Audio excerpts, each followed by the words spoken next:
everyone, welcome back to our course which will enhance your online communication skills. Today we're gonna focus on Unit 11. Is this about how to react to your friends and teachers when studying? Let's take a look at this. After studying, what you're gonna get? First, you will have enough vocabulary in English to communicate with your friends. Second, you will have enough grammar knowledge in English to communicate. And last, you will be familiar with some English technical terms or texts in general education courses or GE, right? Okay, here let's take a look at our outline that cover three main parts. First, useful vocabulary to speak in class. Second, useful grammar for speaking in class. And third, common vocabulary found in general education courses. Here, I would like to focus on the topic 1, useful vocabulary to speak in class. First of all, let's think about this first. What vocabulary should be used in class? Think about what did we learn last time. What kind of vocabulary should be in class? Because you're studying about general education courses, right? So maybe I will tell you the answer later after this slide. Yeah, what should be vocabulary that we should focus? But first of all, think about this. If you still remember from what we learned just previous slide about the components of presentation. This is the component of presentation. Is it called presentation outline right here?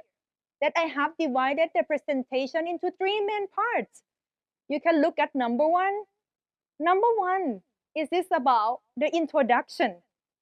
So this is how I outline the presentation. You also can take a look at this and you can change some information to be yours. And second part, after introduction, I'm talking about general library access, adaptive technology, and electronic resources. So it is about the body of my presentation. And last, don't forget to summarize for your audiences.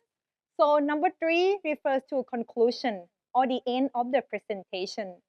So normally for a good presentation, we need to have these 3 components.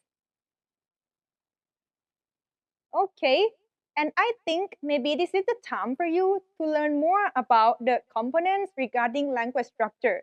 That if you still remember, Ajahn Jason and I talked about this language structure. First, we need to have greeting. Second, setting objectives.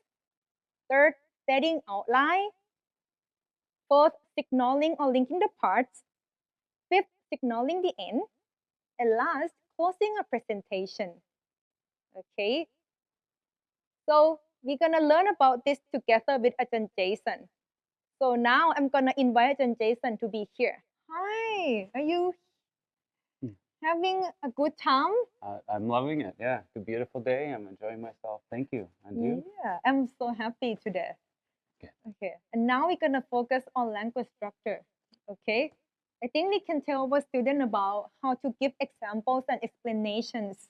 So what can we say? Common phrases might be that is or that, such as, for instance, or for example.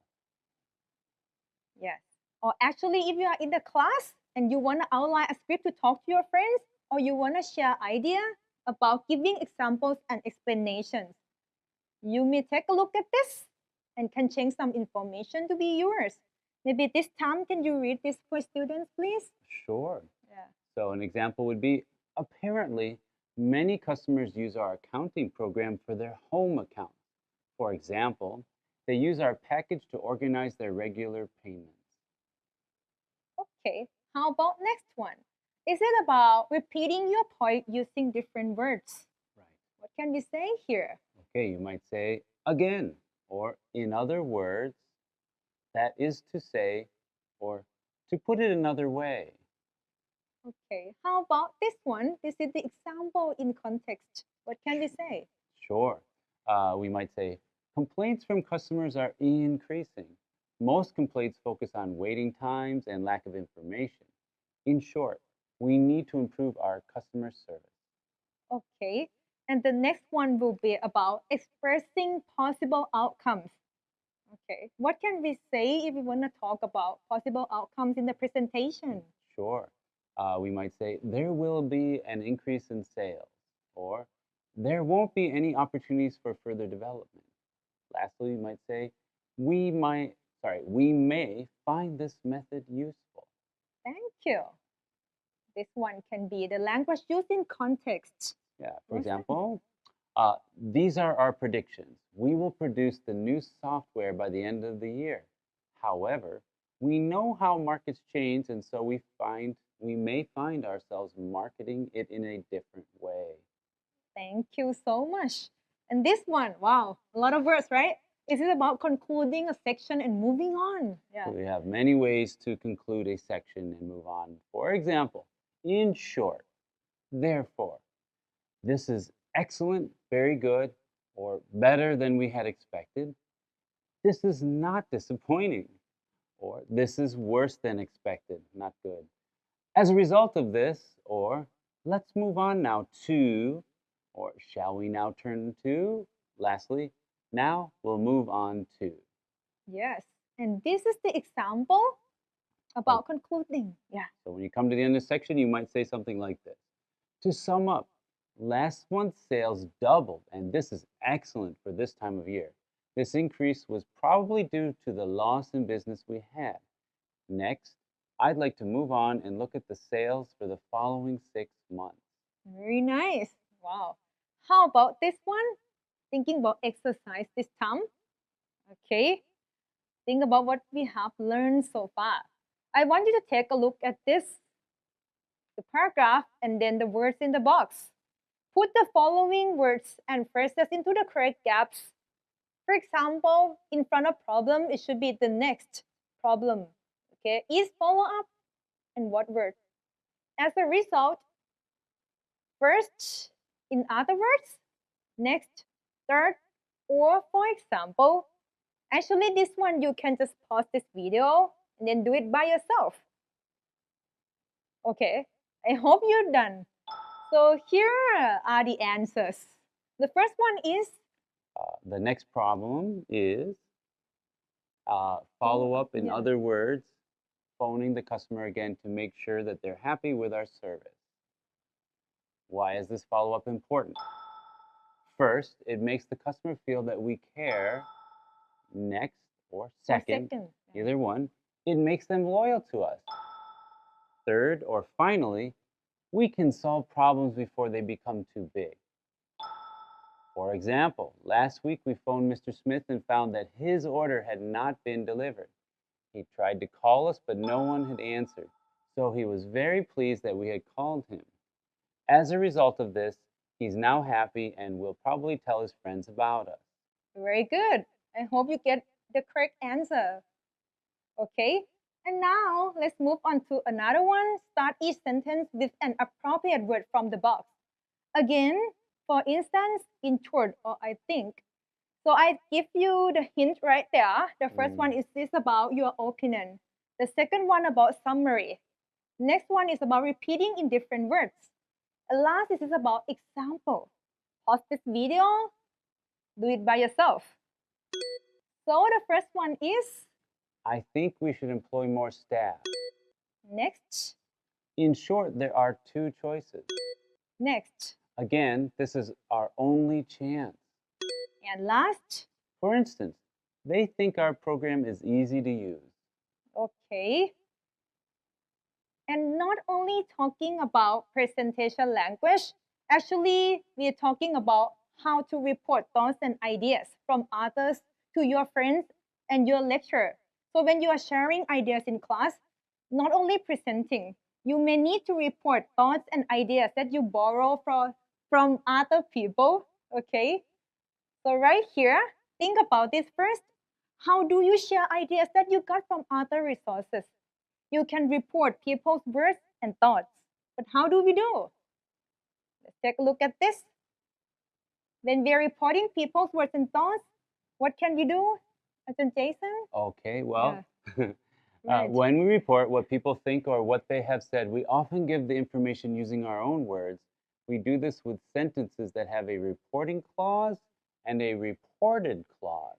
So what is a reporting clause and a reported clause? I'm going to give you the example right here. So you can take a look at the column right here, the table right here, the first column. Reporting clause can be, she explained. Reported clause can be that, or you can omit that. She couldn't take the job until January. This is reported speech right here. If you remember this grammar points, right? And then he said, and then next, after he said, Let's go to the cinema. yeah, with what is this? Quote. Ah, with quote, quotes yeah. around it. And then he didn't tell me. Where to put the boxes. So remember, there are two main components, reporting clause and reported clause. Okay.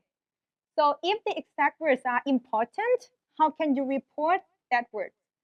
You might report the actual words someone said. In writing, this is done in a Quotation. very nice, yeah, quotation. What is that? Okay, quotation with reporting clause would be, quote, I suppose you've heard the latest news, unquote. Ploy said to me. Or with a quote, of course, Carl replied, you'll have to pay him to do the job, unquote. Yes. And this one, what is quotation about? How it's important with reporting clause?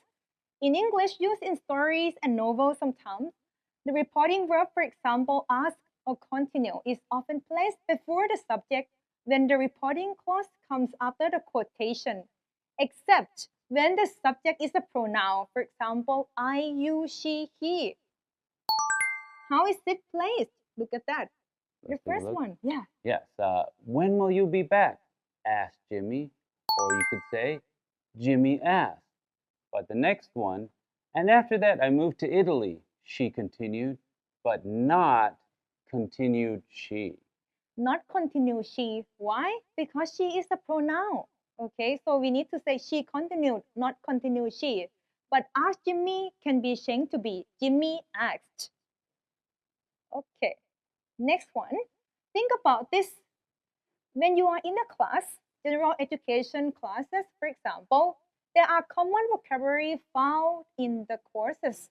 Especially in this course, general education education course 121 is related to first, learning and problem skills. Second, thinking skills. Third, the thinking skills are about critical and analytical skills.